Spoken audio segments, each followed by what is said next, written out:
नमस्कार, मैं मिलन Patel, registered pharmacist. आज के वीडियो में आपको बताऊंगा कि अगर आप बहुत ही ज़्यादा मात्रा में पिस्ता खाते हो, यानी कि ओवर ईटिंग हो जाती है, ओवर कंजप्शन हो जाता है, तो फिर आपको क्या नुकसान हो सकते हैं, क्या परेशानियां हो सकती है उसके बारे में। तो आइए बिना देरी किए आज की वीडियो की शुरुआत करते हैं। देखिए, जो पिस्ता शब्द है उसका सही प्रोनाउंसिएशन पिस्ताशियो होता है, लेकिन हम लोकल लैंग्वेज में इसे पिस्ता बोलते हैं, तो फिर यहाँ पर भी हम पिस्ता ही बोलेंगे, पिस्ताशियो शब्द का इस्तेमाल नहीं करेंगे। नंबर एक है high calorie content and weight gain, मतलब कि पिस्ता में बहुत ही ज्यादा मात्रा में कैलोरीज होती है जिससे वेट गेन यानी कि वजन बढ़ सकता है। अगर 100 ग्राम पिस्ता की बात करें तो उसमें तकरीबन 560 यानी कि 560 से लेकर 600 तक कैलोरीज आपको मिल जाती है। ऐसे में अगर आप ओवर ईटिंग करते हो तो कैलोरी सरप्लस हो जाती है, जिसकी वजह से वेट गेन यानी कि वजन बढ़ने की परेशानी होती है। वैसे तो पिस्ता को हम एक हेल्दी स्नैक के रूप में देख सकते हैं, लेकिन अगर ओवर कंजप्शन करते हैं, माइंडफुल ईटिंग नहीं करते हैं, तो ये परेशानी हो सकती है। नंबर दो है डाइजेस्टिव इश्यूज, मतलब कि पाचन तंत्र से संबंधित कुछ समस्याएं हो सकती है। उसमें एक होता है फाइबर ओवरलोड। पिस्ता में आपको अच्छी मात्रा में फाइबर्स मिल जाते हैं। 100 ग्राम पिस्ता की अगर बात करें तो तकरीबन 10 ग्राम तक फाइबर्स मिल जाते हैं। वैसे फाइबर्स हमारे शरीर के लिए काफ़ी अच्छे माने जाते हैं, हमारी डाइजेस्टिव सिस्टम के लिए काफ़ी अच्छे माने जाते हैं। अगर किसी व्यक्ति को कॉन्स्टिपेशन यानी कि कब्ज की परेशानी है, तो ऐसे में अगर वह व्यक्ति फाइबर युक्त खाना खाता है तो कॉन्स्टिपेशन की परेशानी दूर हो सकती है। लेकिन अगर आप बहुत ही ज़्यादा मात्रा में पिस्ता खाते हो या फिर कोई भी ऐसा आहार जिसमें फाइबर है, ज़्यादा मात्रा में खाते हैं, ओवर कंजप्शन हो जाता है जिसकी वजह से फाइबर ओवरलोड हो जाता है, तो फिर आपको कुछ गैस्ट्रो इंटेस्टाइनल सिम्टम्स जैसे कि गैस, ब्लोटिंग, एब्डोमिनल पेन की परेशानी रहती है। इसके अलावा एक होता है फाइटिक एसिड कंटेंट, मतलब कि पिस्ता में फाइटिक एसिड होता है जो कुछ मिनरल्स जैसे कि आयरन, जिंक, कैल्शियम के एब्जॉर्प्शन में बाधा डालता है, जिसकी वजह से भी डाइजेस्टिव प्रॉब्लम्स हो सकती है। तो इस बात का भी आपको ध्यान होना चाहिए। नंबर तीन है हाई सोडियम कंटेंट। जो सोल्टेड वेराइटी होती है पिस्ता के, जो रोस्टेड पिस्ता होते हैं, उसमें भी जो नमक वाले पिस्ता होते हैं उसमें सोडियम की मात्रा ज़्यादा होती है।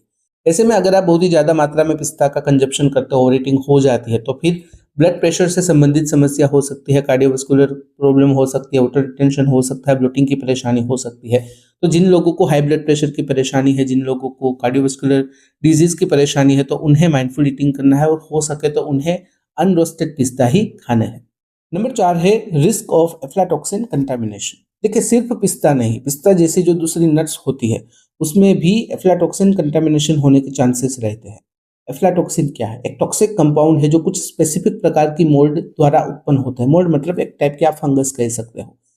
अगर जहाँ पर पिस्ता हैंडलिंग होता है या फिर पैकेजिंग होता है वहाँ पर ये मोल्ड मौजूद है, या फिर जब कल्टीवेशन होता है तो फिर मोल्ड मौजूद होती है, तो ऐसे केसेस में एफ्लाटॉक्सिन कंटामिनेशन यानी कि जो टॉक्सिक कंपाउंड है उसका कंटामिनेशन हो सकता है। अगर लॉन्ग टर्म एक्सपोजर होता है शरीर के साथ तो फिर लीवर डैमेज हो सकता है, लीवर संबंधित कैंसर की समस्या भी हो सकती है। तो इस रिस्क को मिनिमाइज करने के लिए क्या करें कि जो पिस्ता आप खाते हो उसका जो सोर्स है वो ट्रस्टेड होना चाहिए, मतलब कि आपको हाई क्वालिटी वाले पिस्ता खाना है, चीप क्वालिटी वाले पिस्ता नहीं खाना है।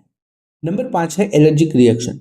पिस्ता एक ट्री नट है और कई सारे लोग ऐसे होते हैं जिन्हें ट्री नट से एलर्जी होती है। तो ऐसे में जब भी वह व्यक्ति पिस्ता का सेवन करता है तो फिर माइल्ड इचिंग की परेशानी हो सकती है, स्वेलिंग यानी कि सूजन की परेशानी हो सकती है, रेडनेस, इरिटेशन की परेशानी हो सकती है, और सीवियर केसेस में जब भी एनाफाइलेक्सिस की परेशानी होती है तो सांस लेने में दिक्कत और पूरे शरीर पर लाल चकत्ते हो जाना, हाइव्स, अर्टिकेरिया की परेशानी हो सकती है। तो ऐसे में आपको ध्यान रखना है। अगर किसी व्यक्ति को यह परेशानी नहीं है, मतलब कि एलर्जिक रिएक्शन नहीं है, लेकिन फिर भी जब भी वह व्यक्ति ओवर कंजप्शन करता है तो एलर्जिक रिएक्शन होने के चांसेस काफी ज्यादा हो सकते हैं। नंबर छह है किडनी स्टोन। पिस्ता में ऑक्जेलेट कंटेंट होता है। अगर कोई व्यक्ति बहुत ही ज्यादा मात्रा में पिस्ता का सेवन करता है और वह व्यक्ति अगर ससेप्टिबल इंडिविजुअल है, मतलब कि ऐसी कोई व्यक्ति जिन्हें पहले से ही किडनी संबंधित कोई समस्या है या फिर भूतकाल में किडनी स्टोन की परेशानी, मतलब कि हिस्ट्री ऑफ किडनी स्टोन है, तो ऐसे में उस व्यक्ति को किडनी स्टोन फॉर्मेशन की परेशानी हो सकती है। अगर कोई व्यक्ति नॉर्मल इंडिविजुअल है, मतलब कि किडनी संबंधित कोई समस्या नहीं है, लेकिन फिर भी अगर वह व्यक्ति ओवर कंजप्शन करता है, ओवर ईटिंग करता है, तो फिर ऑक्जेलेट की वजह से ये परेशानी, मतलब कि किडनी में स्टोन होने की परेशानी हो सकती है। नंबर सात है पोटेंशियल फॉर एक्रिलामाइड फॉर्मेशन। देखिए, जब भी हाई टेम्परेचर कुकिंग की बात आती है तो ऐसे में एक्रिलामाइड फॉर्मेशन हो सकता है। एक्रिलामाइड एक कंपाउंड है जिसकी लिंक कैंसर के साथ जुड़ी हुई है, ऐसा कुछ एनिमल स्टडीज में देखा गया है। देखिए, जब भी पिस्ता हाई टेम्परेचर पर रोस्ट होते हैं तो ऐसे चांसेस है कि एक्रिलामाइड फॉर्मेशन हो, तो जिसकी लिंक कैंसर के साथ है। हालांकि ह्यूमन पर जो स्टडी हो रही है वो अभी भी अंडर इन्वेस्टिगेशन में है, लेकिन फिर भी एक पोटेंशियल रिस्क हो सकता है। नंबर 8 है अनबैलेंस न्यूट्रिएंट इनटेक। मतलब कि जब भी कोई व्यक्ति बहुत ही ज़्यादा मात्रा में पिस्ता का सेवन करता है तो जो न्यूट्रिएंट्स का जो बैलेंस होता है वो बिगड़ सकता है। खास करके जो फैट होती है, पिस्ता के अंदर जो हेल्दी फैट होती है उसका जब ओवर कंजप्शन हो जाता है, यानी कि ओवरलोड हो जाता है, तो फिर गैस ब्लोटिंग की परेशानी हो सकती है। फाइबर का जो ओवरलोड हो जाता है तो उसकी वजह से भी ये परेशानी हो सकती है। इसके अलावा पिस्ता के अंदर विटामिन B6 होता है, तो अगर कोई व्यक्ति बहुत ही ज़्यादा मात्रा में पिस्ता खाता है तो फिर विटामिन B6 का ओवरडोज भी हो सकता है। तो ओवर कंजप्शन की वजह से जो न्यूट्रिएंट्स होते हैं, जो पोषक तत्व होते हैं, उसमें इम्बैलेंस हो सकता है। नंबर 9 है डेंटल इश्यूज, मतलब कि दांतों से संबंधित परेशानी हो सकती है।